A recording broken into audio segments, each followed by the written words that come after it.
Assalamualaikum warahmatullahi. Bismillahirrahmanirrahim. Alhamdulillahirabbil alamin. Wassalatu wassalamu ala asyrafil anbiya wal mursalin sayyidina Muhammadin wa ala alihi wa sahbihi ajma'in. Subhanaka la ilma lana illa ma 'allamtana innaka antal alimul hakim. Wala haula wala quwwata illa billahil aliyyil azim.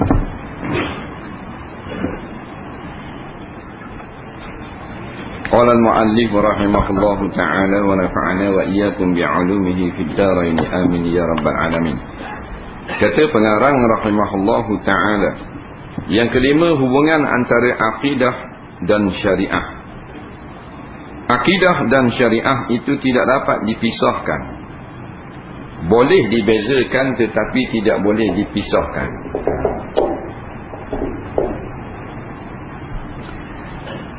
Maksud dia lain-lain, ada beza, tapi dia sepasang. Akidah dan syariat, tauhid dan amal soleh. Akidah sebagai akarnya dan syariah sebagai batang dan dahan-dahannya. Jadi selalu kita sebut akidah, tauhid, keimanan, i'tiqad ini adalah tanah untuk kita dirikan di atasnya bangunan. Bangunan tu Islam, dengan sembahyang, dengan zakat, dengan haji, dengan puasa, dengan perjuangan. Seorang yang beriman tanpa menjalankan syariah adalah fasik. Dia beriman saja, percaya tak pada Tuhan, percaya lah. Apa tak percaya tapi tak sembahyang, fasiknya. Fasik ni engkar setelah beriman. Fasik engkar mana? Engkar tak mau buat perintah Allah. Beriman tak mau buat. Sebab tu kalau orang kafir tak orang dia fasik. Kalau tak istilah, sebab dia tak beriman. Dia kafir, tak beriman pada Allah, tak beriman pada hari kiamat dan sebagainya. Lepas tu tak semayang pula, orang dia fasik lah. Kafir tu.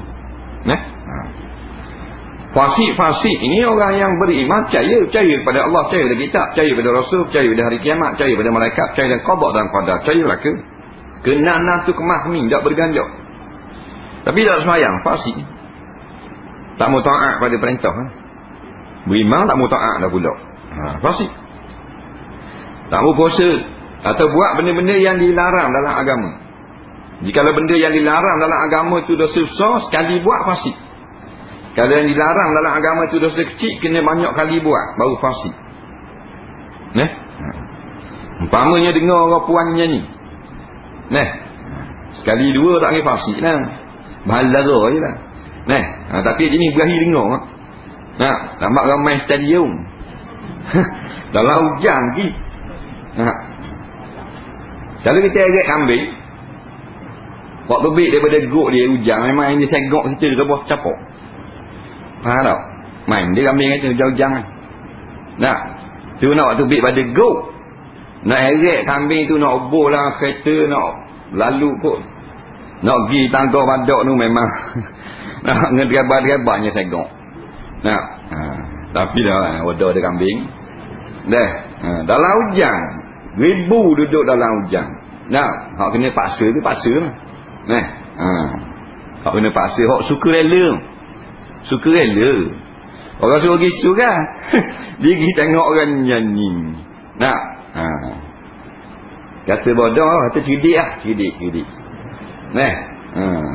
Nak tengok stadium ke nak tengok orang nyanyi? Nak tengok stadium hari ni boleh ke dia bung semalam pukul 12. Lepas dia main pun letak bung, acur bobi tak dah tengok. Mana siapa? Ada cakap? Ya, tengok. Bawa tandang makan nasi sini tengok stadium. Tak ada masalah. Dia apa tengok orang nyanyi? Anak pergi tengok orang nyanyi. Gitu. Bukan salah kita tengok stadium, tak salah. Kita tengok orang nyanyi, khabar lah kan? Tu fasik. Berakhir dengar orang nyanyi. Kalau dosa besar sekali buat, fasik selalu. Tak nanti acak kali, seperti minum arak. Diminum sesuatu fasik. Syak dadah, sekali cocok jarum. Fasik selalu. Zina sekali je, fasik selalu. Maka riba sekali, fasik selalu. Itu dosa besar. Sekali jadi fasik. Nak fasik ni dia kena orang yang percaya pada 6 rukun tu. Kalau tak percaya pada 6 rukun, tak payah panggil fasik, panggil kafir. Sedang syariah tetap berakidah, sedang bersyariah tetapi berakidah yang bertentangan dengan akidah Islamiah adalah munafik. Orang yang tidak ada akidah atau akidah yang bertentangan dengan akidah Islam, sedangkan dia bersyariat, sembahyang, puasa, zakat, haji, mengaji, tapi akidah dia tak sama dengan akidah yang sebenarnya, maka boleh dikatakan munafik. Ataupun dia itu berpura-pura melakukan ibadah yang zahiriah. Ibadah zahir ni dia panggil syariat. Tak. Seperti semayang dia 5 waktu, tapi tak suka kepada Islam, tak suka. Sama ada Islam tu berupa hukum seperti hudud dan kisah, dia tak suka, dia adalah munafik. Atau dia tak suka tu maknanya yang menyampaikan Islam tidak berhari. Kalau orang mengajar ulama tak berhari, dia munafik juga. Nah. Dan orang yang tidak berakidah dan bersyariah Islamiah adalah kafir. Jadi kafir ni akidah Islam pun tak, amalan Islam pun tak ada. Munafik ada amalan Islam tetapi tidak ada akidah. Fasik berakidah yang betul tapi tak beramal dengan tuntutan syariat. Orang suruh pakai lonjang, kalau endek. Orang suruh pakai tudung, dia pakai kepala perempuan. Fasik kan? Perempuan panggil fasiqah. Perempuan fasiqah. Orang kata rata gelang tu untuk orang puang ni faham, lelaki faham juga. Maknanya babi ni maksud fasik. Tak mau ikut perintah agama. Ibadah berasal daripada bahasa Arab, dari akar kata abdun yang artinya hamba. Masdar yang abdun, ain, ba dan dal, abdun, bermaksud hamba. Daripada hamba ni jadi abid. Abid ni orang yang menghambakan diri. Daripada abdun ni keluarnya ibadah. Nampak? Ibadah. Daripada abdun ini jadi ubudiyah, kehambaan. Dan ini berarti penyerahan dan ketaatan seorang hamba kepada Tuhannya. Dan ibadah-ibadah apa? Ibadah berasal daripada perkataan abdun. Abdun maknanya hamba. Hamba lah ke mana? Kita ni hamba Tuhan. Bila hamba Tuhan suruh tak takwil. Bila hamba Tuhan suruh sembahyang 5 waktu, bahang 5. Bila suruh mana merotang penzina 100 orang, 100 tak takwil dah pasal hamba. Suruh sembahyang tak mau sembahyang bukan hamba Tuhan. Hamba dunia. Ibadah menurut Islam punya pengertian yang luas, tidak hanya terbatas pada solat, puasa, zakat dan haji saja, tetapi semua kegiatan manusia yang tidak bertentangan dengan hukum Allah dan dilakukan dengan niat yang baik untuk mendapat keredaan Allah adalah ibadah. Sebab tu amalan belum tentu ibadah. Amalan riak bukan ibadah.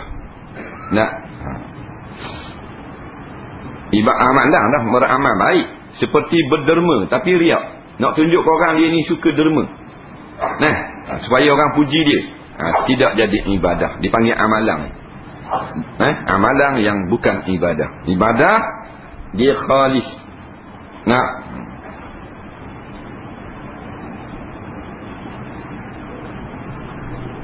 Hukum Islam yang mengatur pergaulan dan aktiviti manusia di masyarakat disebut muamalah.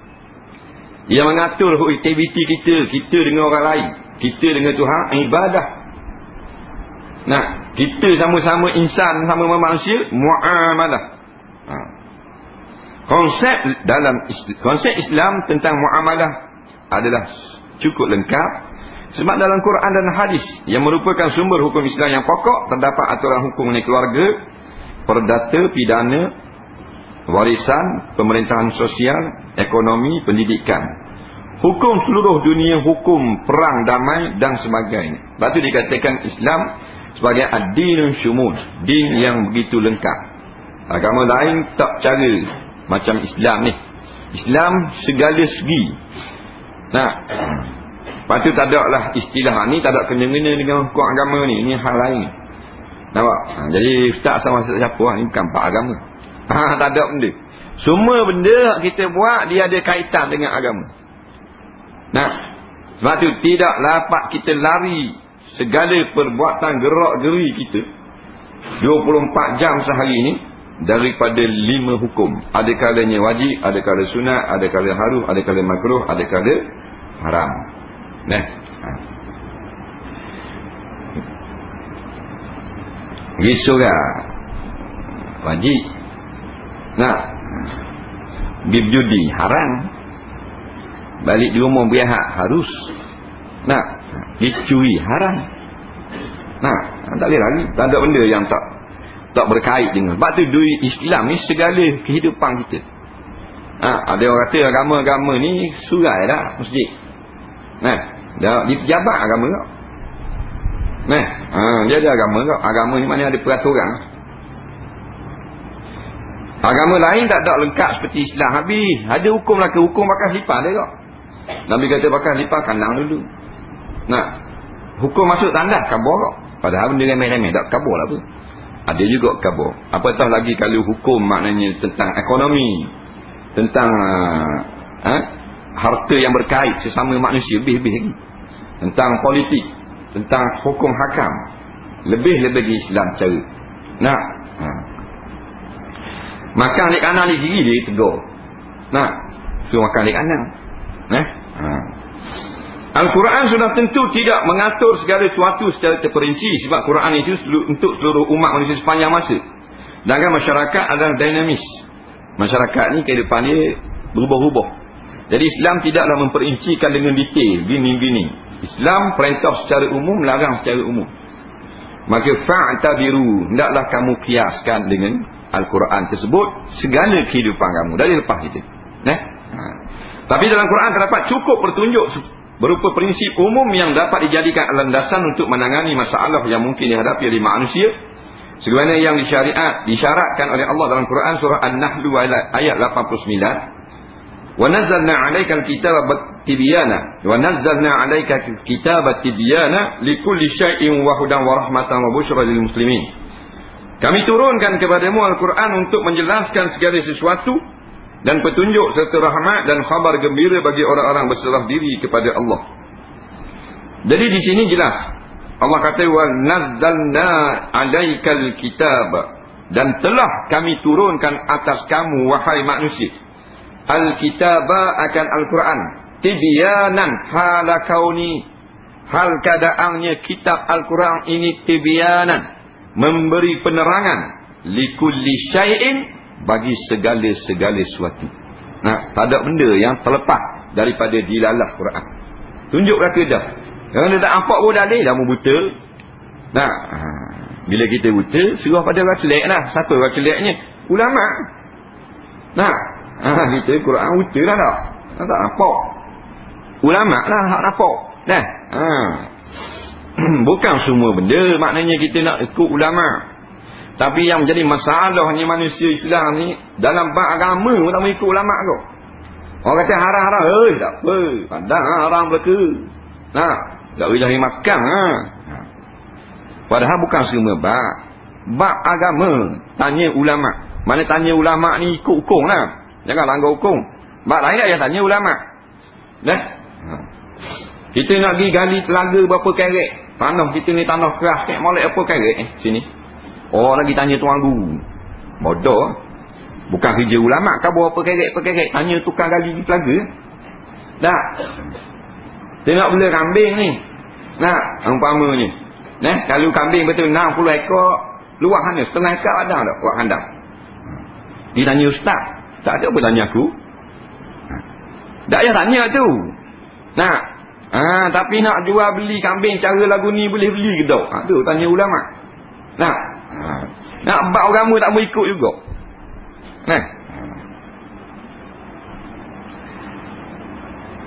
Dan firman Allah Ta'ala surah Al-An'am ayat 38, ma farratna fil kitab min syai'. Tiadalah kami alpakan satu pun dalam kitab. Mana alpa ni tak ada kami tinggalkan suatu pun hak Tuhan Allah. Semua sebut dengan isyarat di dalam Quran.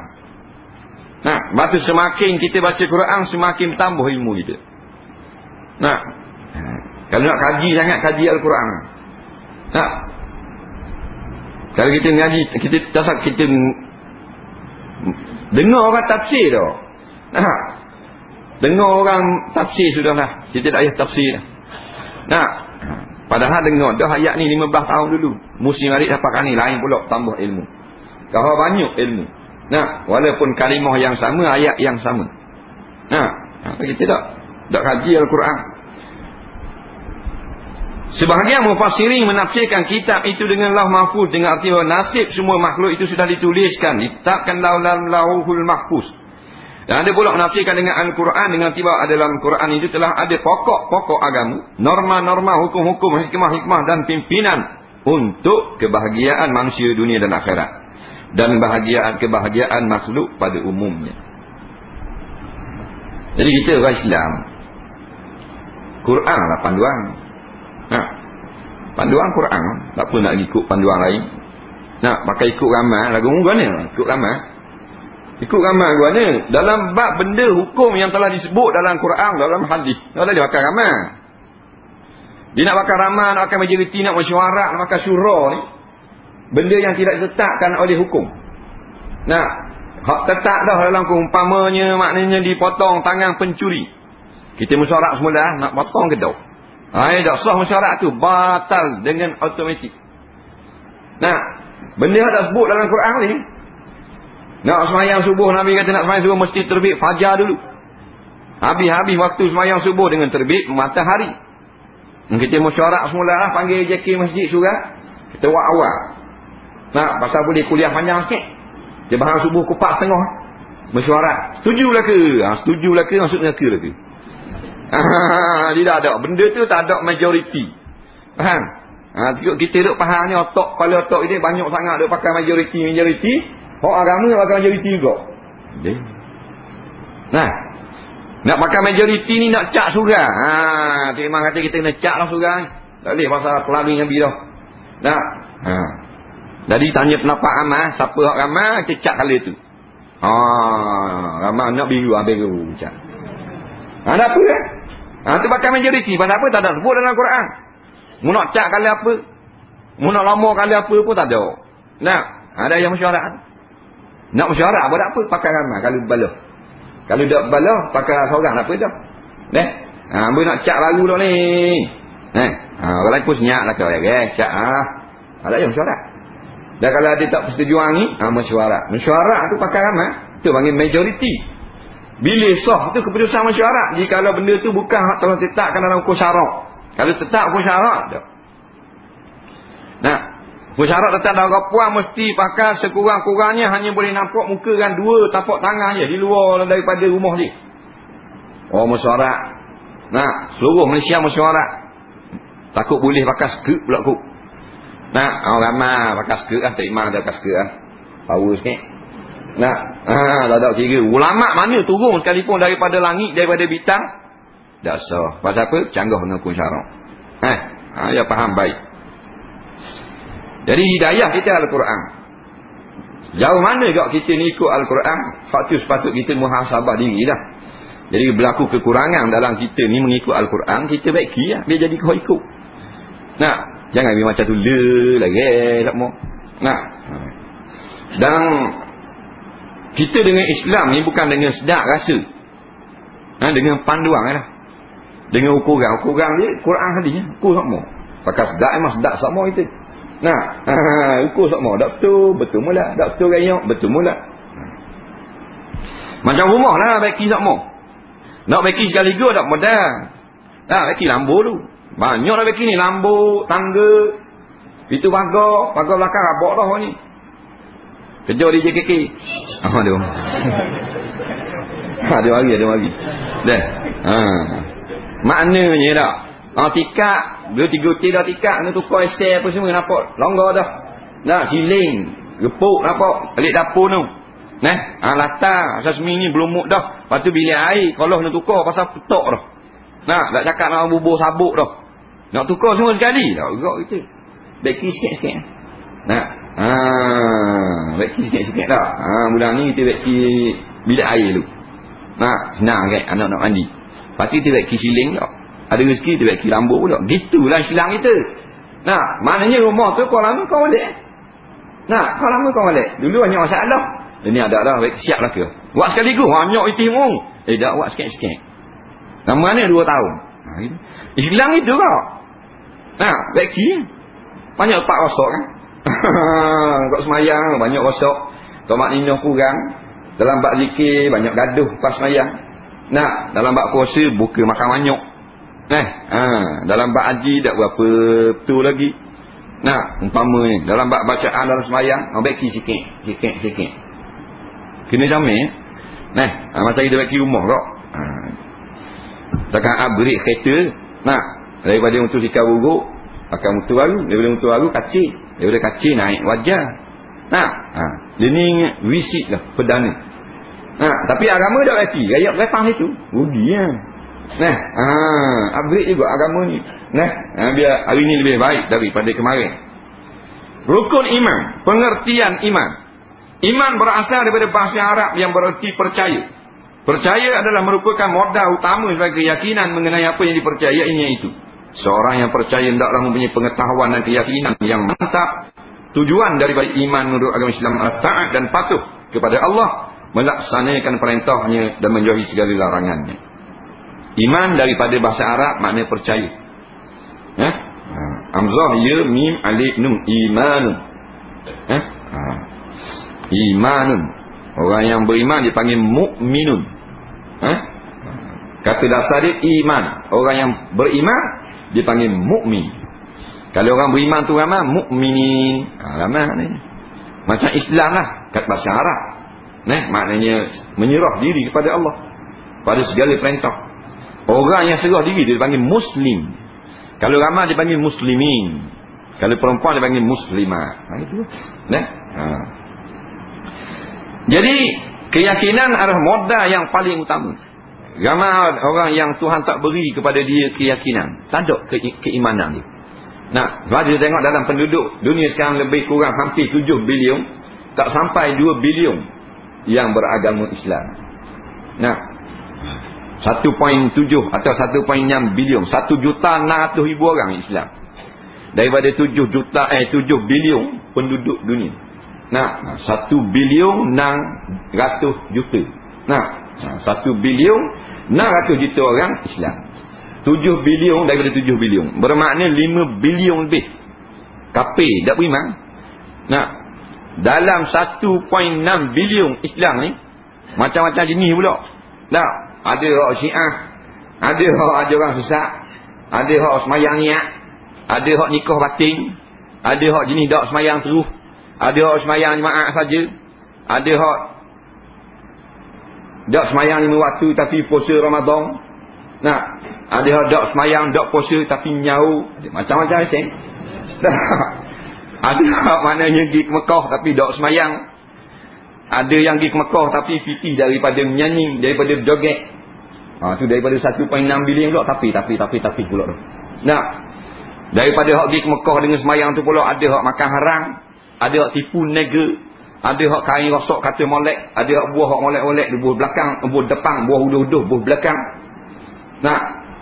Ada hak ngecak kereta orang maknanya jadi hak neleh-neleh itu dak kabur. Suruh mari ambil malang biar tuang dia tak nampak. Nipu pula itu. Macam-macam macam. Ada hak sepatutnya dia tu terima atak atau kau kapun 20 pin, bahang 8 pin atau 12. Daripada 1.6 bilion tu pula. Hak jenis pakai rata tekok. Hak lelaki pakai subang, hak puan tebuk hidung, pakai pusat jeleh, daripada 1.6 bilion tu pula. Hak hidu gang, hak hidu tai lembu. Hak cocok heroin, morfin, marijuana, kokain, sabu, ais ABC. Macam-macam yang pula. Tinggal berapa? Tinggal berapa orang? Ada hak semayang, puasa, zakat, haji, gerbang. Tapi kalau tengok orang pergi surau marah, sakit hati. Tengok orang ceramah nak marah. Jadi tapi tinggal berapa orang? Jimat ni berapa orang? Nah. Hak biasanya harta orang jadi harta dia. Hak tipu gerang. Hak patut boleh anak dara dapat mati tak satu benda, anak dara ni tukar buh nama dia dah bang report dara. Hak anjak batu nanda malam-malam. Nah. Hak jual dah kata tak jual lagi. Hak beli dah belah kata tak beli lagi. Nak hak tak bayar dah, tak bayar lagi kata bayar dah. Oh banyak buang. Tinggal. Wa qalilun min ibadiyas syakur. Tak berapa ramai sangat hamba aku yang bersyukur kepada aku. Nah, ingat sikit. Hak wakil dah amal. Dah macam main bola. Nah, main bola seluruh Terengganu ni berapa ratus ribu orang main bola. Nah, hak main bola, terlibat dengan main bola. Nah, minat bola. Hak minat tak pandai main. Hak pandai main tak minat. Macam-macam peseng. Nah, hak 18 tahun ke bawah, 21 tahun ke atas, remaja, nah, dewasa, piala warga emas, macam-macam peseng hak bola. Hak boleh wakil Terengganu sebelah orang je. Kezak sebelah 22. Nah, buah bang. Gitu juga. Dengan Islam kau sikit. Hak tolak hudu. Nah, hak kata kalau riba ni haram, tak boleh cari makan kita. Ada tak tolak pula tu. Nah, hak kata kalau ikut Nabi kena naik unta belaka. Tolak pula. Sepuak. Hak siap kau buat masjid suku. Ni buang. Nah, tinggal sikit. Jadi kita nak kita masuk golongan yang sedikit ni. Nah, yang mensyukuri nikmat Allah. Orang yang melaksanakan tentang ajaran yang tersebut di atas dinamakan mukmin. Jadi kita beriman kepada Allah, kita tunaskan segala perintah Allah kepada kita. Ada apa? Bila tersagi lah kat orang joget, kat orang nyanyi tu, dah sah takwil. Pasal kita Islam. Islam maknanya tak lawan. Tanda kita tak lawan bila kita sembahyang, kita angkat tangan gini. Allah. Ni maknanya tak lawan. Dalam peraturan undang-undang Geneva, dia satu peraturan yang berkait dengan perang seluruh dunia. Nah, dalam peperangan mana-mana pun, kalau maknanya pihak askar musuh tuak tangan gini, kita tembak lagi salah. Boleh dibicarakan di mahkamah dunia. Nah, kalau buat gini. Gini mana tak lawan. Nah, ditiru daripada cara orang ibadat orang Islam. Dikaji. Sebab benda orang Islam buat gini tangan, rupa-rupanya maksudnya, ulama jelaskan dalam kitab-kitab lama. Nah, buat gini tanda tak lawan kepada Allah. Tunduk menyerah segala perintah, pakat perut belaka, tak mau kata apa. Tu buat syarat tangan gini. Nah, kedia ni boleh ke peraturan perang dunia bakar, buat tangan gini mana tak lawan. Nah, kata tak lawan tapi tak boleh ikut peraturan. Nah, surga nak rembuk. Nah, nak rembuk surga. Lepas tu nak masuk surga Firdaus. Oh, mani muncung. Surga mana? Faham? Rombok kok buat meeting tu. Rombok padang bola tu. Baru boleh buat pembangunan. Last sekali ulama kata boleh. Kita robohkan surau dan masjid. Kalau kita nak buat, contoh dia buat contoh, kita nak buat jalan. Jalan tu memang penting untuk rakyat. Tetapi melalui satu genting. Kau lain dari dah, dia genting. Tepi ni gunung batu, belah ni gunung batu, tak boleh nak pecah batu tu. Di tengah-tengah celah lembah tu, sebuah masjid. Maka ketika itu baru diharuskan merobohkan masjid tersebut alih buh tepi. Dan ni berambok lagi. Kau tani, kau winter, kau main roller skate, kau berjaget, karaoke, pak judi, kedai rambu ekor, panggung wayang, paman bunga, pak jogging, pak main akak besi. Rombok tu dulu. Baru boleh last sekali rombok rumah Allah. Betul tak? Gitu lah. Waktu rasa sesak. Nah, sesak. Dengan main surga, dengan main ternapak buruk gitu. Nah, rumah Allah. Rumah Allah. Buruk ni mata kita. Tak mau masuk neraka, banner balik segala hak rombok tu. Kena bina semula dan bertaubat kepada Allah. Kena buat pengumuman tu. Saya bertaubat kepada Allah SWT kerana dosa di bawah masa pemerintahan saya itu, hari itu, telah merobohkan beberapa surau dan masjid. Baru Tuhan terima taubat. Faham? Gitu. Kena khabar gitu . Nah, kena gitu. Tak boleh, kena rombok benda lain tu. Kena rombok rumah orang tu, kena rombok istana tu, lain. Surat, tak boleh main. Nak. Masjid jangan main. Nak.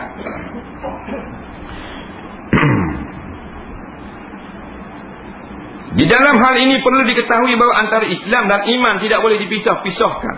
Bila seorang sudah memeluk agama Islam, maka wajib dirinya untuk beriman. Bila dia telah mengaku beriman, maka wajiblah dia mengerjakan segala tuntutan Islam. Dia tengok anda aku, tak mau tutup aurat. Tak boleh ikut pandai. Nak ikut pandai ni agama lain, boleh. Dan kita tak boleh paksa orang kafir supaya pakai tudung kau puan. Melainkan dia nak masuk di dalam tempat-tempat ibadat rumah orang Islam, boleh paksa. Umpamanya dia nak melawat surau masjid. Ada ulama fiqh katakan, ada yang setengahnya mengatakan harus dengan syarat diawasi oleh maknanya orang Islam dan dia kena menutup aurat dengan sempurna. Itu lain. Kalau luar ni kita tak boleh nak suruh dia pakai tudung. Ada pun membuka aurat yang keterlaluan, maka harus bagi pemerintah Islam memberi sekatan ataupun halangan. Itu lain. Umpama orang kafir nak pakai skirt orang sekat-sekat, boleh. Dalam hukum Islam melarang. Tetapi sekadar membuka rambut saja tak boleh nak haram, tak boleh nak larang tu. Nah, tapi kalau orang Islam tak boleh dia kata kau pandai aku. Sebab mu telah berjanji. Janji bila tak? 2 kalimah syahadah. Bila ucap 2 kalimah syahadah, kalau kau puan maknanya aku takkan pakai tudung bila keluar daripada rumah. Tak ada sawir lah. Ada pula orang jawab mana tiada paksaan kan dalam agama. Ada tak? Dia baca ayat tu. Pokok bodoh ni. Dia kata la ikrah fid din. Ada kan dalam Quran? Kita kata sungguh juga. Tiada paksaan dalam beragama. Dengar molek. Ayat ini untuk orang kafir. Kita orang Islam tak boleh paksa orang kafir amalkan kerja Islam. Ada pun orang Islam dah kita boleh paksa. Dan kalau engkar boleh dihukum penjara atau takzir. Betul orang Islam dah tak boleh kata pandai aku kena bina. Bukan awekmu, awek aku. Dia kata kan nakmu. Dah. Dalam Islam takat hukum rotang 100 pukulan. Dia gitu. Yang heran dengan undang-undang dunia patuhlah. Kamu dituduh melakukan kesalahan, kata magistrate, melanggar lampu merah. Di persimpangan Gong Kapang pada sekian bulan pukul sekian-sekian. Dia kata mana? Saya tak nampak hari tu yang Arif minta maaf lah. Bapak kata, pandai aku, kata aku. Apa kata gitu? Kata gitu. Ataupun, Tuan Arif, kereta mung, aku naik. Aku tak jawab gitu. Tapi dengan hukum Allah, dengan syariat, dengan Islam, jawab gitu. Mana orang tidak beriman? Atau orang ni rosak iman. Dah. Dan dia tak reti dia tu pun dia agama tak tahu. Tak ada jawab, dah hukum lah. Dia hilang bawa kaludung pun, tak saya jawab. InsyaAllah. Saya minta maaf. InsyaAllah tak apa dah. Tiada paksaan dalam agama ni untuk orang yang tidak Islam. Kita dah boleh paksa dia. Suruh buat tuntutan Islam, tak boleh. Tapi kalau orang telah Islam boleh. Sebab tu dia ada hukuman. Dia ada hukuman nasihat, dia ada hukuman berat lagi takzir. Takzir ni rotang tak lebih daripada 40 kali. Dan penjara. Lebih pada takzir dia panggil hudud. Dia begitu. Tak ada paksaan, bebas. Boleh zina.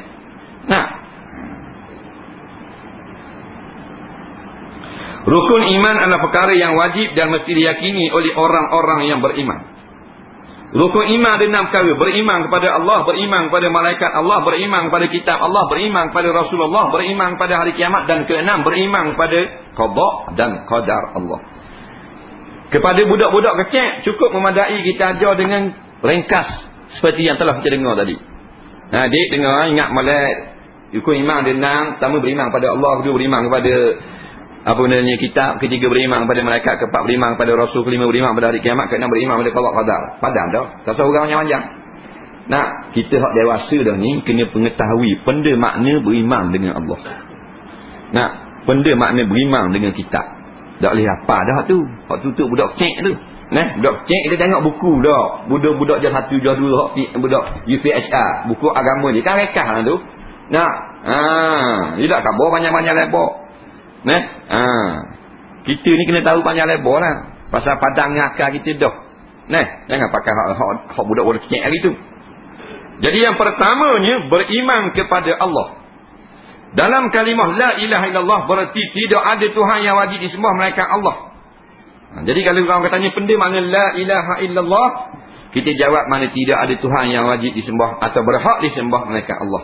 Ini yang disepakati oleh ulama-ulama ahli sunnah wal jamaah. Maksud la ilaha illallah, la ma'buda bihaqqin illallah. Tiada Tuhan yang patut kita sembah dengan sebenar fil alamin, pada sekalian alam ini hanya Allah sahaja. Hak lain adalah batil belaka.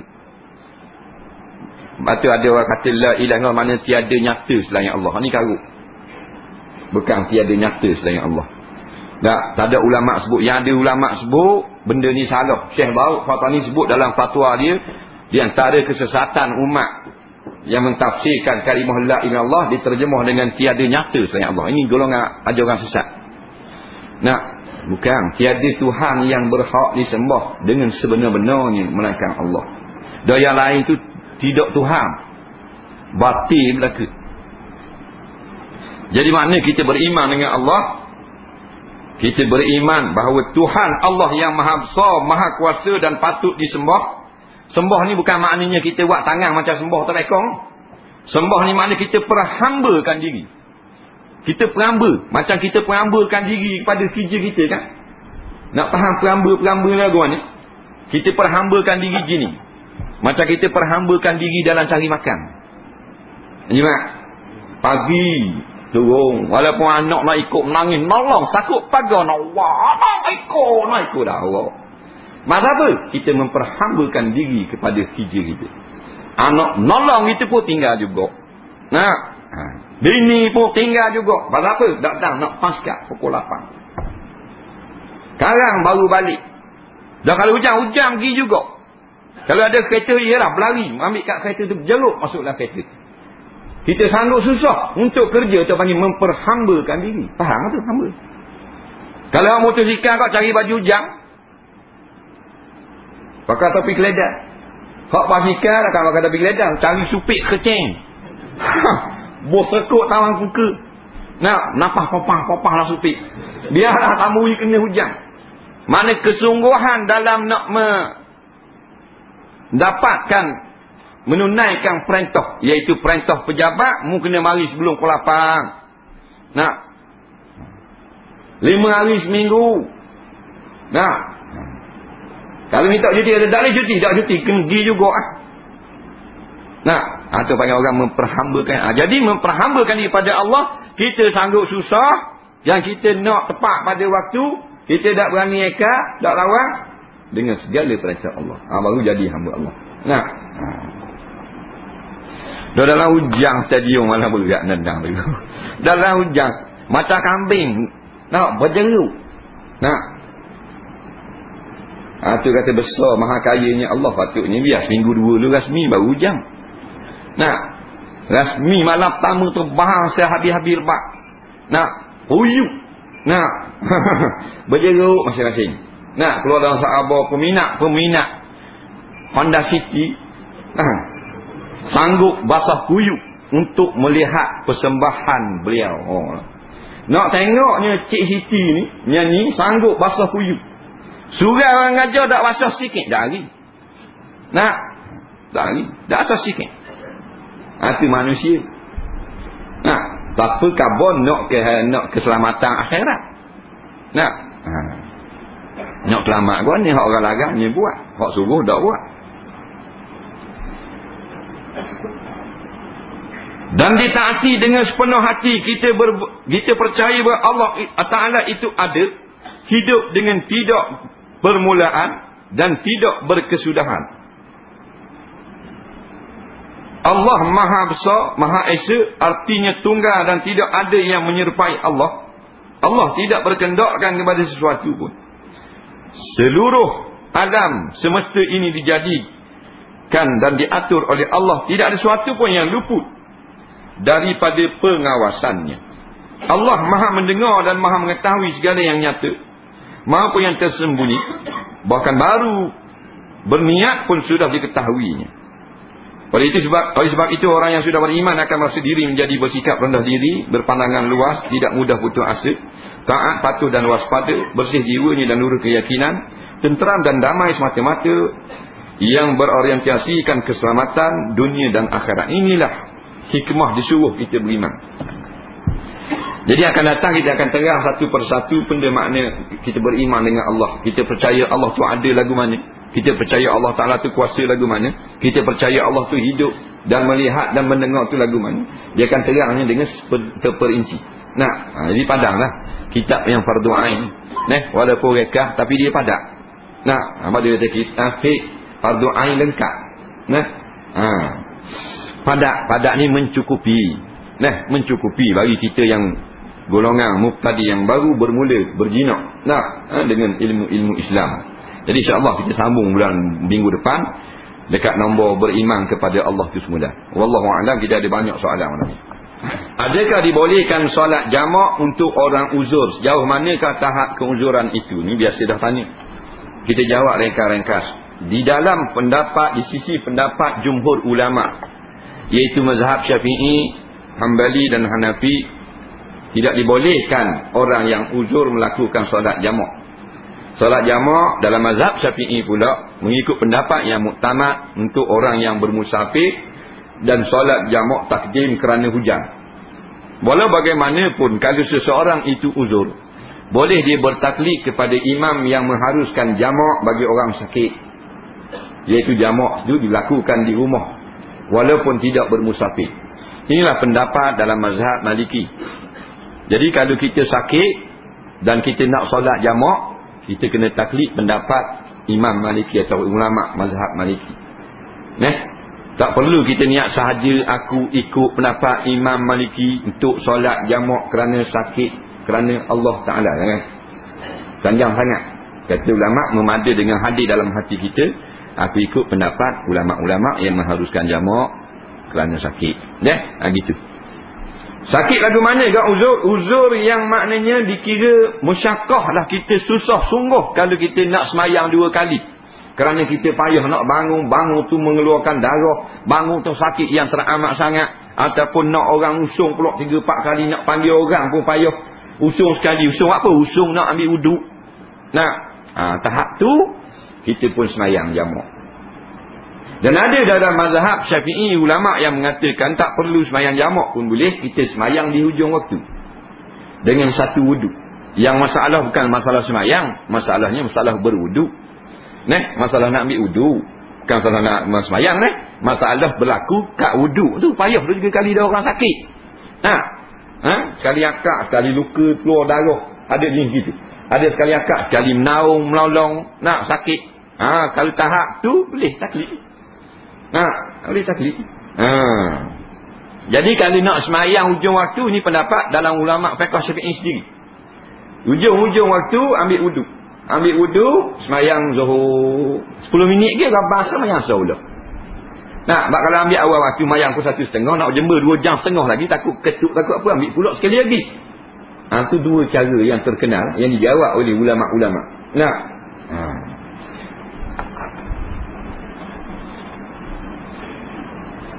Soalan seterusnya, apakah tanda-tanda ibadah seseorang itu tidak diterima oleh Allah? Yang kedua, apakah kelebihan dan keburukan memelihara kucing? Ditanya tanda-tanda ibadah seseorang itu tidak diterima oleh Allah Subhanahu wa ta'ala. Ada ulama mengatakan di antara tanda-tanda ibadah semayang kita ni masih yang tidak diterima oleh Allah, iaitu kita masih mengerjakan maksiat. Nampak? Yang sama, bukan maksiat yang lain, maksiat yang sama. Kalau jenis judi kau, walaupun semayang tidak tinggal lagi judi, maknanya semayang tidak diterima oleh Allah. Dia berdalil dengan firman Allah Ta'ala, inna salata tanha anil fahsya' wal munkar. Sesungguhnya semayang mana? Semayang yang menunaikan segala hak-hak dia, yang layak mendapat kabul daripada Allah penerimaan. Sembahyang begini akan melarang tuan ni daripada buat mungkar. Mana tak jadi buat mungkar. Mana sembahyang itu hidup diterima oleh Allah. Jadi kena juga pendapat ni. Nah, ada pun maksiat yang lain tak masuk tu. Umpamanya dia ni buat maksiat judi, berhenti dah judi, duduk sembahyang dah ni. Dia 3 hari ni sebabah pula. Tak. Buat maksiat lain. Keluar dengan bapang pula, bawa pokok guru. Nah, umpamanya. Itu bukan tanda dia sembahyang tak diterima. Nah. Tanda sembahyang tak diterima ni mengerjakan maksiat yang sama daripada dak sembahyang pada sapah pada masa sembahyang. Nah, dak berhenti-berhenti ni maksiat tu.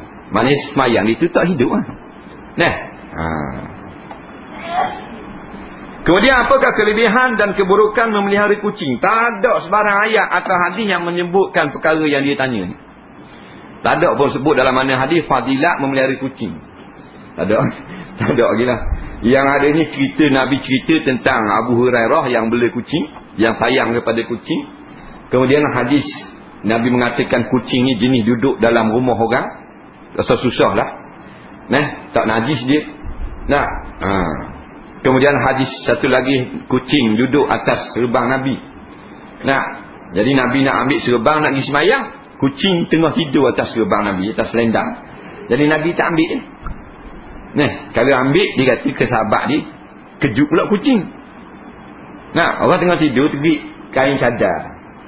Macam kita tidur tak katil kan? Kita tengah tidur tak katil, bini kita nak basuh, kita tengah tidur, dia akan tarik gitu. Glowing gitu orang-orang baik. Imak semak pada celah watak balik. Nah, jadi marahlah kita. Nah, ataupun terganggu tidur kita. Nabi pak kucing yang mengganggu kau. Padahal kucing tau. Kucing. Kalau dia akak kain, kucing jagalah geruk. Kacau tak tidur. Padahal kucing tak marah pun. Nah, tapi maknanya nak pekerti mulia. Nah, Nabi kata bu'istu li utammima makarimal akhlak. Aku ini diutuskan untuk menyempurnakan akhlak terbaik segala nabi-nabi. Nah, dia penyempurnaan akhlak. Baik, jadi bela kucing tak ada nah. Cuma ulama ada kata harus. Dan dia memang jenis kucing ni duduk dalam dengan orang ramai. Dia tak duduk suku. Itu menunjukkan Allah Ta'ala ni hakim. Kalau tak silap yang menyebut demikian, apa benda ni, Dr. Yusuf Qaradawi dalam satu kitab beliau yang kita lupa nama dia, maknanya di antara hakimnya Allah Ta'ala ni, dia cerita tentang kucing. Iaitu Tuhan buat binatang kucing ni, dia duduk dengan orang. Nah, bijaknya Allah Ta'ala, dia duduk dengan orang. Orang ni jenis rumah ada tikus. Dia kerja tikus. Nah, dia gitu. Nah, ada ular-ular, dia bunyi, dia berlawang. Nah, lepas tu kita nak naik atas katil, dia tidur atas lembek. Dia tidur atas batal. Nah, tidur atas sofa, tidur dalam laku baju, masuklah robok. Pasal benda tu menasabah dengan manusia.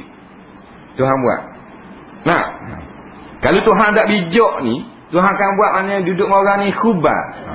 Budak bijak Tuhan. Tidak hakim. Nah, tak bijak sana. Tapi oleh Tuhan ni alimul hakim, sangat bijak sana, dia buat kucing menasabah.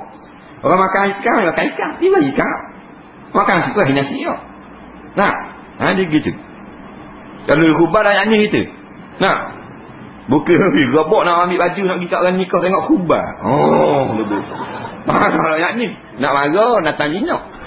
Nah, dapur pun ikut habis dengan tanong-tanong.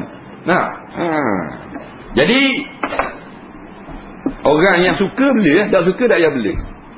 Nah, lepas tu dah bulu kucing ni najis. Dah yang lekat pada pakaian kita, pada tubuh badan kita kerana semayang, dimaaf pada syarak. Nah, dia kata dah maaf yang kita sengaja cabut dah maaf. Kerana tiap-tiap binatang yang tidak makkulat, yang sembelih tak boleh makan, bila tercabut daripada badan najis, melainkan benda yang bergaul dengan manusia. Dimaaf. Kucing gaul dengan manusia tak? Maaf, pasal dia jenis duduk dengan orang. Maka kita semayang, pas semayang tengok di lengan, ada bulu kucing pula di baju. Dimaaf. Apa? Kucing binatang yang kita payah nak jaga bulu dia, pasal dia jenis duduk dalam rumah orang. Tapi lepas semayang kita tengok, bulu binatang yang memang tak duduk dalam rumah orang. Bulu dia, bulu rimah. Tak maaf. Pasal bukan duduk dengan orang, bulu rimah. Mari dua ni pula bulu rimah. Tak.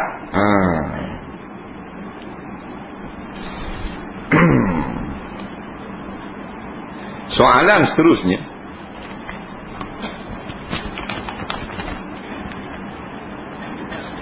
saya ada satu masalah. Tanpa disedari saya telah terpakai kasut yang diperbuat daripada kulit babi untuk tempoh yang agak lama. Sekarang baru saya sedari soalan saya, adakah solat saya sepanjang tempoh itu sah? Jika tidak sah, apakah perlu saya mengqadhakan semula solat sepanjang saya terpakai kasut itu? Baik.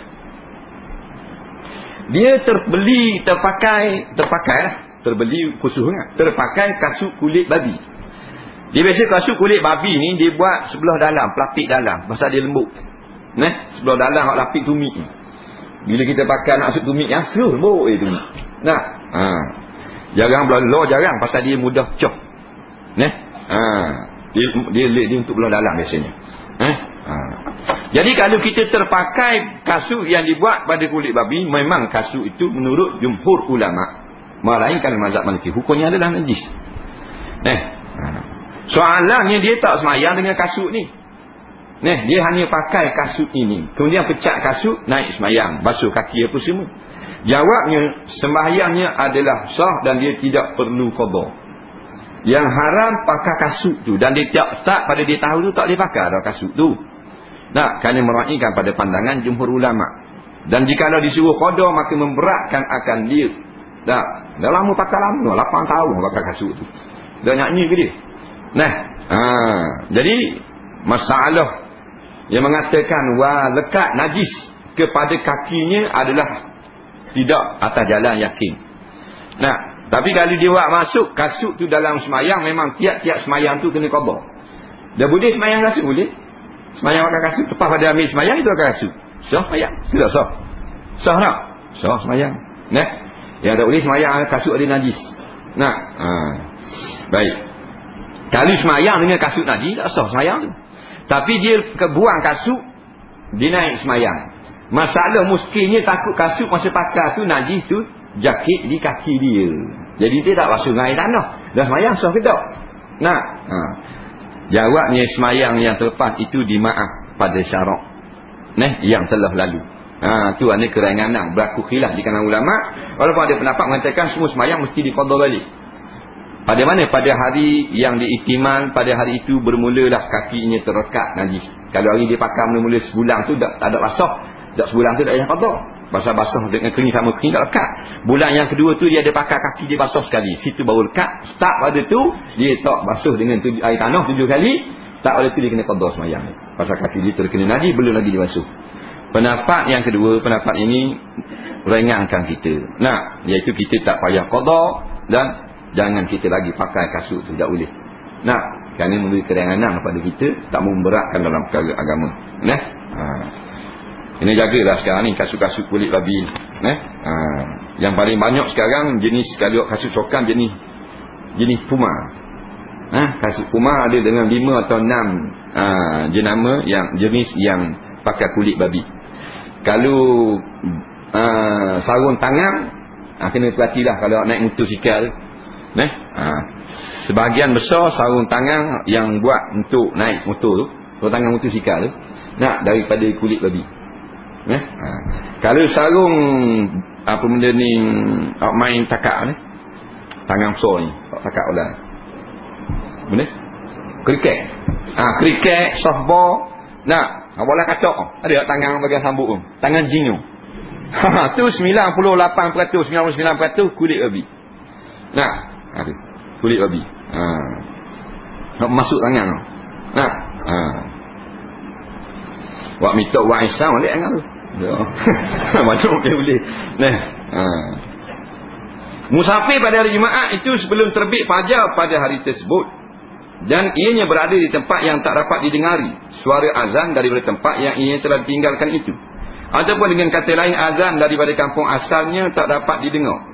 Soal, adakah wajib ia semayang Jumaat? Baik, mengikut pendapat yang masyhur sekali, bila kita ni bermusafir selepas daripada semayang masuk waktu subuh, maka kita wajib menunaikan solat Jumaat. Dan maknanya kalau kita tidak berada pada laluan Jumaat, wajib kita berundur dan cari laluan untuk solat Jumaat. kerana kita telah musafir lepas daripada solat waktu subuh. Kalau kita memulakan musafir tinggal keluar rumah sebelum masuknya waktu subuh, maka kita tidak wajib mencari laluan Jumaat ketika datang waktu Jumaat apabila kita lalu pada jalan yang tidak ada laluan untuk solat Jumaat. Faham ke? Maknanya kita berada tu pada tempat mula kita nak musafir. Sama ada kita mendengar azan daripada surau ataupun tidak di masjid, tepat daripada kita nak mula musafir tu. Daripada kita bermukim. Kalau tempat kita bermukim itu kampung asal kita, rumah sewa kita, tak ada kira. Nah, tempat kita nak mula musafir, tak nama musafir lagi. Situ kira. Nah, jadi kalau orang yang keluar sebelum Jumaat waktu subuh, dia lalu pada laluan yang tidak ada Jumaat. Jalan itu tak ada masjid.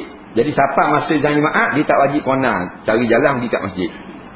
Nah, cuma perlu kita faham kalau kita keluar sebelum subuh sekalipun, tetapi laluan kita tepat laluan orang sembahyang Jumaat, dan kita tidak ada musyarakah untuk berhenti, maka wajib berhenti ketika sembahyang Jumaat sekalipun keluar sebelum sembahyang subuh. Nah, kerana elak daripada kerenganan ini, maksudnya untuk orang yang musafir, dia tak lalu pada laluan yang boleh buat Jumaat laluan tu. Soalan seterusnya, saya sembahyang Jumaat, selesai sembahyang, saya teringat yang sembahyang subuh belum qada. Tiba-tiba datang seorang sembahyang asar, bolehkah saya qada sembahyang yang sudah berimam yang subuh, berimam dengannya? Jawabnya, berlaku khilaf di kalangan ulama-ulama. Menurut pendapat yang masyhur dalam mazhab Syafi'i, sebagaimana yang disebut oleh Ibnu Hajar Al-Haisami di dalam kitab beliau apa benda ni, Tuhfah, iaitu harus hukumnya orang yang sembahyang fardu subuh, fardu qada mengikut seorang yang sembahyang fardu tunai. Jadi dia ni tak ingat sembahyang subuh, terlupa sungguh, tak qada lagi. Dia sembahyang zuhur, pas sembahyang zuhur tengok tak sembahyang lagi subuh. Ada pula orang mari sembahyang Jumaat, dia boleh awak Jumaat tu. Orang tu sembahyang zuhur, dia sembahyang subuh. Faham? Boleh? Boleh Jadi keimam sembahyang tunai, dia sembahyang qada. Dibolehkan pada syarak. Soalan seterusnya.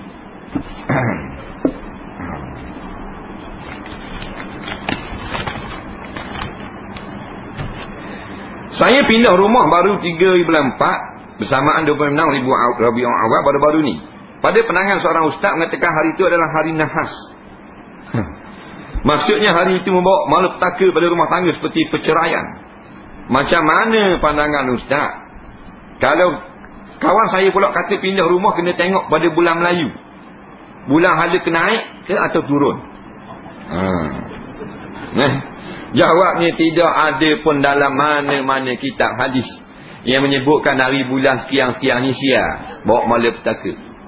Yang siarnya kepercayaan orang percaya benda lagu ni.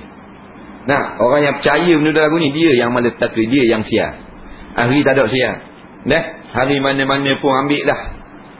Cuma sunat kita naik rumah tu, kita doa selamat, solat hajat, dan kita panggil jiran-jiran, beri makan, beri kenduri sikit, tanda kita ni masuk kampung orang, tempat baru, atau nak beri iklan pada orang kita telah bertukar rumah. Gitulah, buat makan sikit. Hari benda-benda tu. Bulan turun, bulan naik ni tak ada. Yang kita penting nak tengok bulan turun, bulan naik, iaitu masa kita nak beli barang. Tu penting lah. Kerana bulan naik, nampak? Bulan naik, titih baru boleh. Bulan ada turun dah, 20 hari bulan, 18 hari bulan. Selipar dah orang nak beli dah. Tu lain. Tu orang tengok bulan lah. Kalau nak berbelanja. Ada pula tengok bulan turun, bulan naik. Nikah kita juga boleh buat mana-mana. Mana-mana daripada bulan, ikut pandai berapa bulan. Jangan pilih hari jadi jari hari perayaan wakati sudah. Jangan ambil hari raya, hari Taipusam nak nikah anak, jangan. Hari Christmas, hari raya Cina, raya Dayak, janganlah. Hari lain. Nak naik rumah kita juga. Tak ada ditentukan mana-mana hari. Tak ada hari yang sial. Ayah saya tinggal sebelah dengan rumah adik. Antara ayah dan adik selalu masang muka. Pernah dia hala ayah supaya pindah pada rumah tu. Kedua orang tua ayah sudah tiada. Ibu saya tertekan dengan keadaan yang selalu berkelahi, maki hamu pada ayah. Dia kata dia kuasa atas rumah tu, padahal dia adik perempuan ayah. Ibu saya sudah acak kali ajak ayah pindah dari rumah itu, tapi ayah degil. Apakah hukum jika ibu saya keluar dari rumah itu tanpa izin ayah? Adik-beradik balah, adik puang, ambak, abang lelaki selalu duduk kat sini. Aku kuasa rumah ni. Tak pada sebelah menyulah, boleh seseorang dah.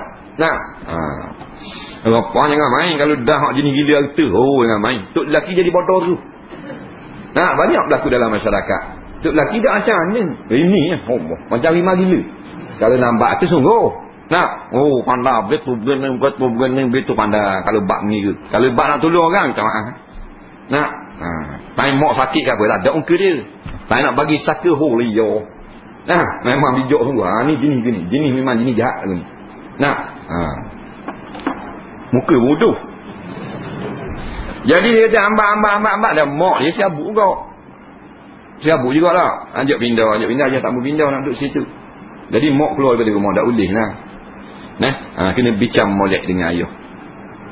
Cuma ada segi hak perempuan yang patut kita tengok. Isteri ini dia tempat tinggal dia seharusnya jangan dekat dengan orang yang bermusuhan dengan dia. Tu ramai orang suami tak faham.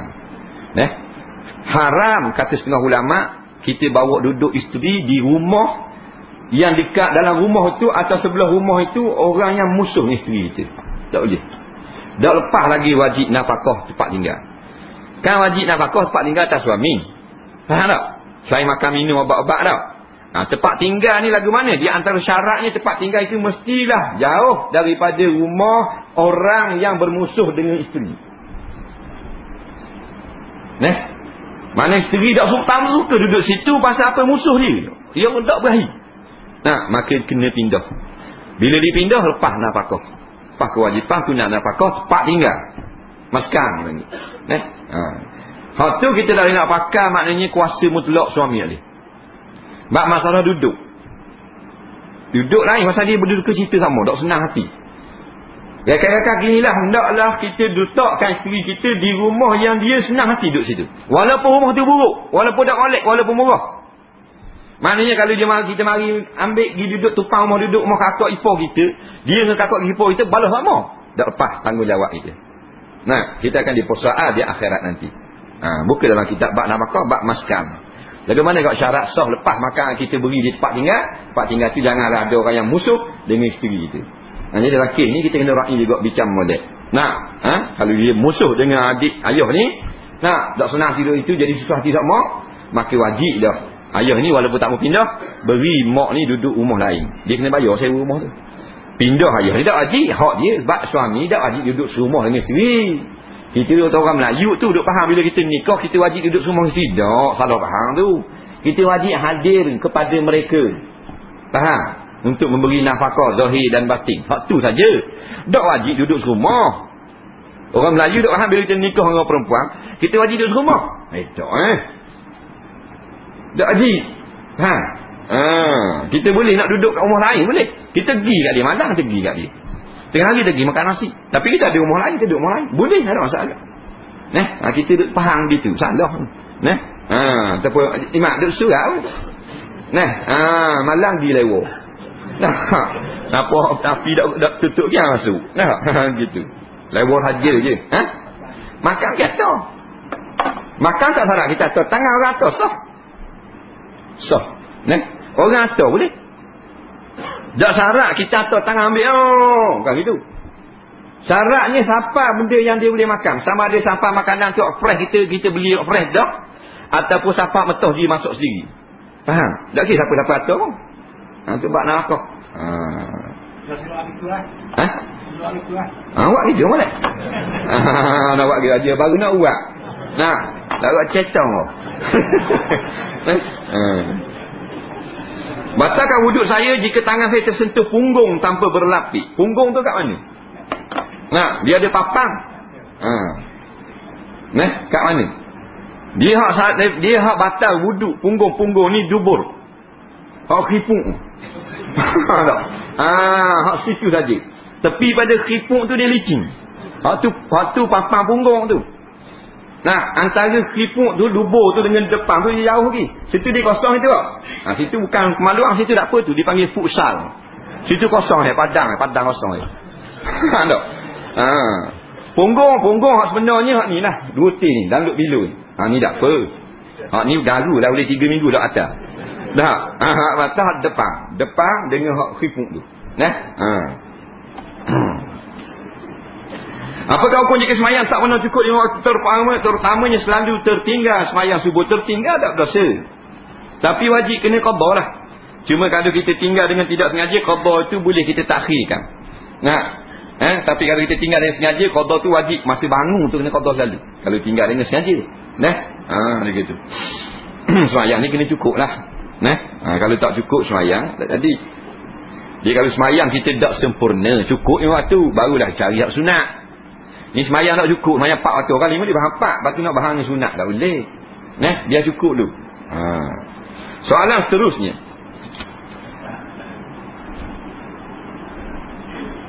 Iblis beriman kepada Allah tapi dia enggan sujud pada Adam. Adakah iblis itu fasik?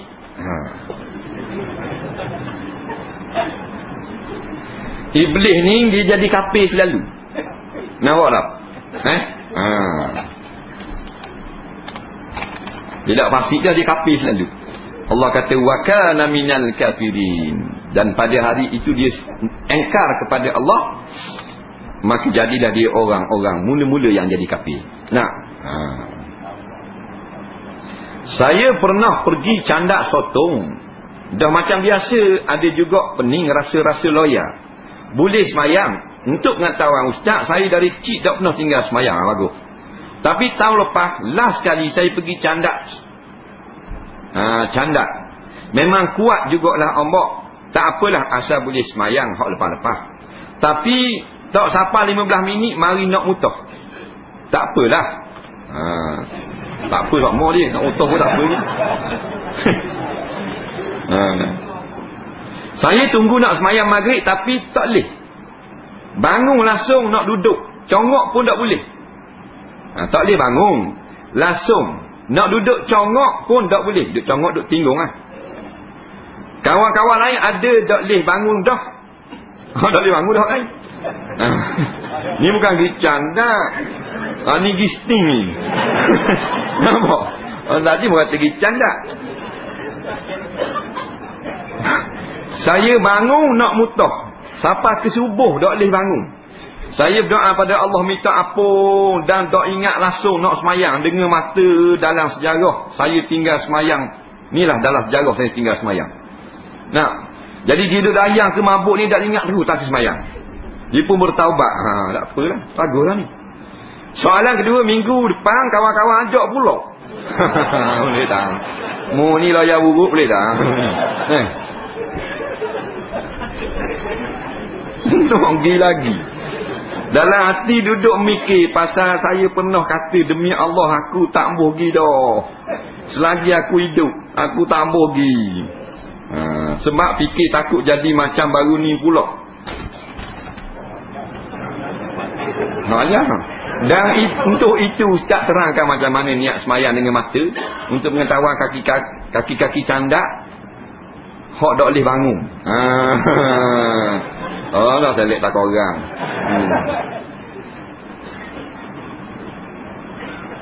Dan untuk mengetahui ustaz bolehlah kata hak gi atau lain-lain orang yang pergi kemungkinan 95% tak semayang. Dalam perhatian saya. Jangan diperhati orang dalam yang mabuk tu. Tadi dia bangun. Tapi boleh perhati lagi. Tapi hari lain kot diperhati, hari dia semayang dulu lah.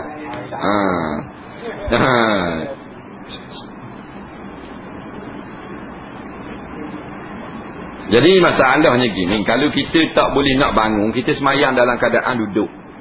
Kalau tak boleh duduk, semayang dalam keadaan terletang. Bukan semayang dengan mata. Semayang dengan mata ni tangan dah boleh gerak, kaki dah boleh gerak. Buat dengan kelopak mata. Ni boleh gerak. Cuma nak bangun tu jadi pening. Semayang belah tidur lah. Tidur sedap lah. Tidur. Semayang belah tidur. Tidur ni kita ngiring macam gemayat. Ngadak ke kiblat. Tangan awak lah. Allahu Akbar gitu. Rokok tunduk itu sikit. Sujud lebih sikit. Baca macam biasa lah. Tak pening-pening lah. 4 rakaat lah. Dia begitu. Bukan semayang dengan mata. Semayang mata ni tak dia bergerak. Mana hanya mata saja bergerak, kelopak mata. Tu lain. Ni boleh lagi. Bacalah sekadar yang boleh. Kerana ni bukan terus kepada mata. Nabi kata fa illam tastati'. Nampak? Fa qa'idin. Maka kalau tak larat berdiri, maka duduk. Nampak? Fa illam tastati'. Tak boleh juga nak duduk mayang. Fa ala jambin, maka atas lambung. Semayang netang lah. Semayang netang. Dia nak pergi pula mabuk-mabuk pun. Jadi memang kita tengok sungguh hak candak ni ramai ada semayang. Dia jenis hak pelaut ni bukan semua. Hak golongan hak ramai semayang juga. Tapi kalau hak puak tak semayang, mari tak semayang habis. Ambil rezeki Allah tak semayang. 5-6 buah mutu hak akad takbir. Hak lain takbir gini lah. Hak 12 dia kok. Jadi boleh kenal tu bukan takbiratul ihram. Takbir tuih dia panggil. Tak semayang. Hukumnya haram. Dia makan tu kena laknat. Tutung dia jual. Pitih tak berkat belaka tu. Tak semayang. Jangan main. Semayang bukan orang candak. Tak semayang. Padahal sekejap Tak ada 5 minit. Air pula banyak. Celup. Tak akan nak celup air dalam laut. Tapi jenis dia. Jenis tak berti basuh. Pandai ambil orang. Tak terima kasih. Bukan kata Tuhan cukar. Dah mu bahan 1 rela. Cukar 50 rela. Cuah mula. Dah. Semayang 5 minit. Tapi memanglah orang yang pergi tak rajin pergi laut pergi apa ni memang mabuk lah. Kebanyakan mabuk. Orang mabuk ni di 3 perkara dia akan mari dalam hati dia. Macam syarat taubat kau. Yang pertama menyesal mari. Itu mesti ada. Yang kedua taubat tak mau mari dah. Yang 3 nak balik. 3 tu wajib ada. Tanyalah orang mabuk. Tapi dah balik seronok pula, rajak pula nak pergi pula. Soalan seterusnya, duit hasil pada rumah yang diberi sewa pada orang lain, apakah hukumnya kita makan atau membuat bayaran balik pada bank dengan duit itu, sedangkan rumah tersebut masih dalam pinjaman bank? Tolong jelaskan. Rumah tu dia berhutang, lepas tu dia beri sewa ke orang, duit tu buat bayar orang sewa, boleh. Kita boleh jual beli benda yang kita hutang tak habis lagi. Sebab tu dibenarkan pekedar-pekedar menjual beli barang. Walaupun dia ambil tu, kedai ada ambil barang tu dengan hutang. Ada orang yang ambil cash, ada orang ambil hutang. Gini banyak hutang tak? Pakai bayar bulan, pakai bayar di bank, masuk PT dan sebagainya. Jadi barang sampai kedai dia jual lah. Dia hutang. Begitu juga kalau kita hutang, kita beli motosikal RM1,000 hutang, bayar bulan lepas kita beli, dah ayah dia hutang bulan lepas tu, dia jual korang RM2,000 boleh. Jadi kalau duit rumah dia bank itu dia hutang. Duit sewa korang dah, duit sewa bayar hutang, dibolehkan. Dia haruskan pada syarat. Soalan seterusnya.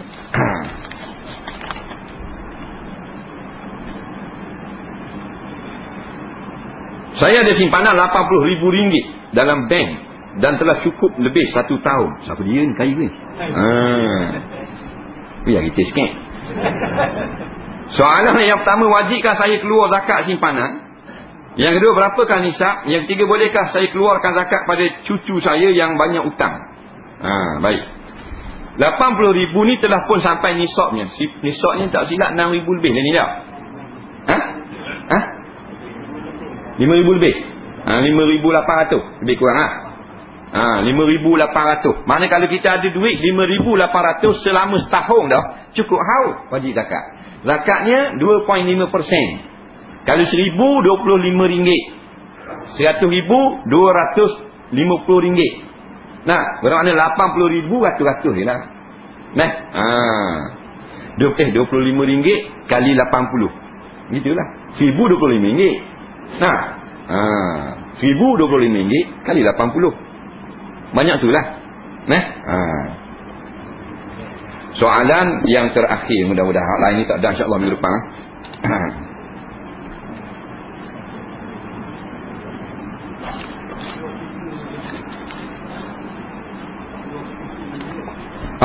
Saya tidak jawab dah.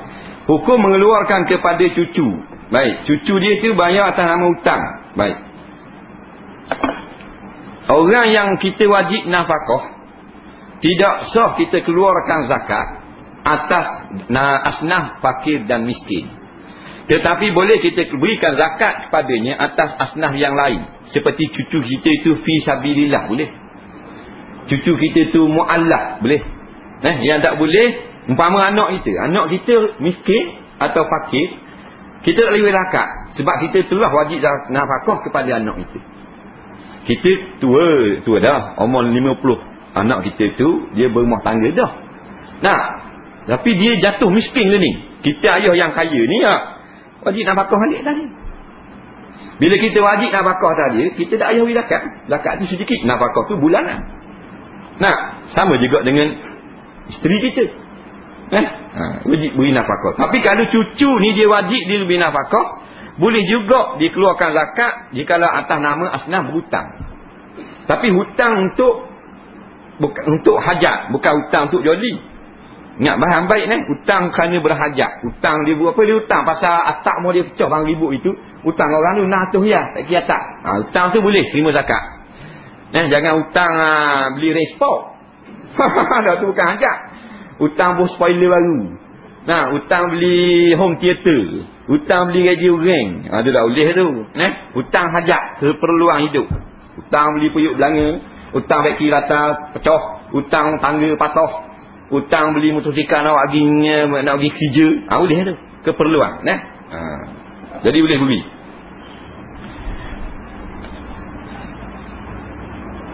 Solat Jumaat sentiasa disiarkan di kaca TV. Soalan saya, siapa yang tukang ambil gambar tu? Ada juga tanya gini. Maknanya dia Platinum. Ada juga ni. Tak apa ke masa orang lain semayang, dia duduk depan kamera TV. Duduk cara depan cara ke kamera. Dia tanya. Orang semayang Jumaat, orang ni, laki-laki ni ambil gambar. Pasal nak tunjukkan, saya langsung semayang Jumaat, dia ni jaga kamera TV. Nampaklah dia pegang kamera ni, dia ambil. Lepas tu dia ni vertikal pula. Dah dia ni apa dah wajib semayang, yang duk pegang ke kamera TV. Tapi kalau nampak orang yang pegang kamera TV, maknanya dia dah semayang lah tu.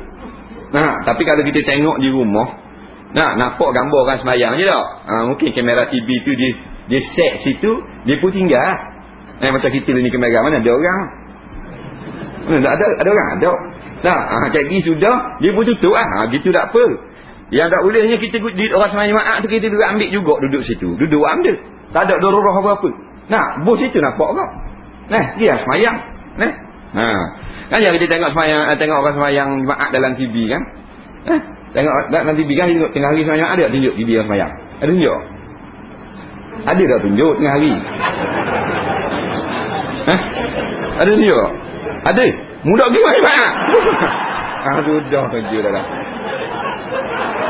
Mudah pergi kalau gitu. Patut hitam dah masjid-masjid tak nampak, mudah pergi. Kacau ni. Aduh. Tapi sakit gitu tau. Sakit. Kadang muka.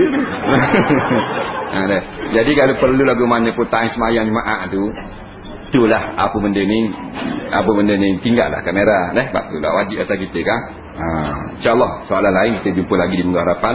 Wallahu a'lam. Bismillahirrahmanirrahim. Allahumma anfa'na bima 'allamtana wa 'allimna bima yanfa'una. Rabbana zidna 'ilma. Rabbana atina fid dunya hasanah fil akhirati hasanah wa qina azabannar. Wa sallallahu sayyidina Muhammadin wa ala alihi wa sahbihi wasallam. Walhamdulillahirabbil alamin. Assalamualaikum warahmatullahi